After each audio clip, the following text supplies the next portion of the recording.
Hello everyone, welcome back to my channel. My name is Dr. Sahara Omar. I am a licensed marriage and family therapist practicing here in the state of Texas.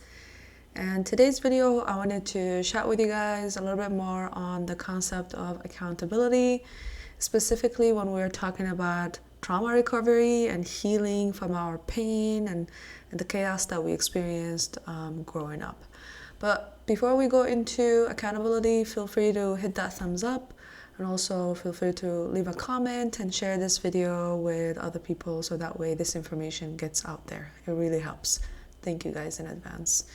All right, so accountability is taking ownership, right? Like the full responsibility of either within ourselves or other people. When I meet people in therapy, especially people that struggle with a lot of traumas, they typically have extreme form of internal accountability.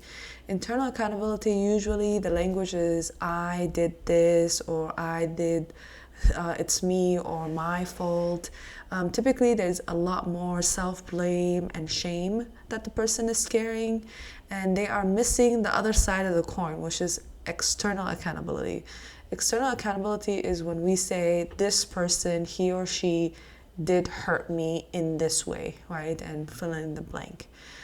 This allows you to not just carry all the weight internally, but shift some of the weight into the external experiences of the people that actually hurt you.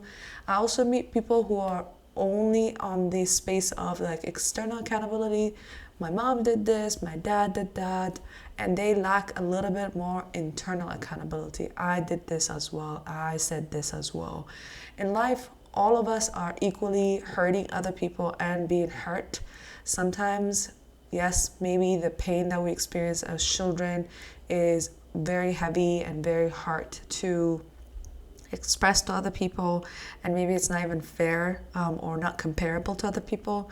But the thing that I always remind my clients is we cannot compare our traumas to each other, right? So your trauma is your trauma, and our job is to learn to just be fair either to ourselves and be fair to the world around us, and not be stuck in either side, right? So when we are internally taking accountability, we are reflecting, we are using a lot of more self-awareness, we realize where we failed in our relationships with others, and the opposite is also true, right? Like where other people failed us in our relationship with them. And we want to flow between those two spaces. But mostly when I meet people who experience a lot of trauma from childhood, like I said, they sit here a lot. Few people sit in this space, and people that usually fit in the external accountability space of just blaming other and no self-awareness. I've mentioned this before in other videos. Typically, individuals like that do not willingly come to therapy. Typically, either the system or somebody else is forcing them to come to therapy. And that's when I meet them. They carry a little bit more anger and resentment and unforgiveness towards the people that hurt them.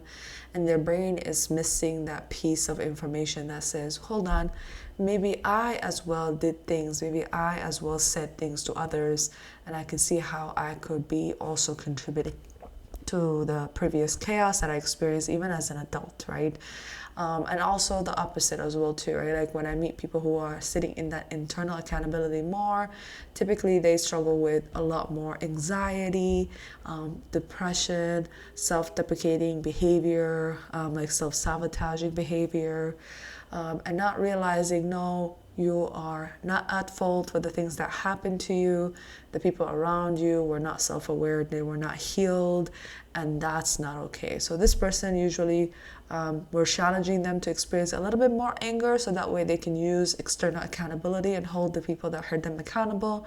And this individual who is mostly pointing fingers is also learning the other way around, has to learn how to extend grace and empathy towards the people around them, and realize those people that hurt you also been hurt by other people. And the main difference between you and them is that one word, self-awareness, right? If we're aware of our pain and how hurtful it can be, we will not perpetrate it to other people. But unfortunately, when we are not aware, typically we carry on and we continue on with that cycle. All right, I hope you guys liked the video. Like I said, feel free to hit that thumbs up and like the video. And the question I want to leave with you guys is, what part of accountability are you still working on and are you still struggling on? Are you working on learning how to hold people accountable? Are you learning how to hold yourself accountable? All right, I'll see you guys in the next video. Thank you.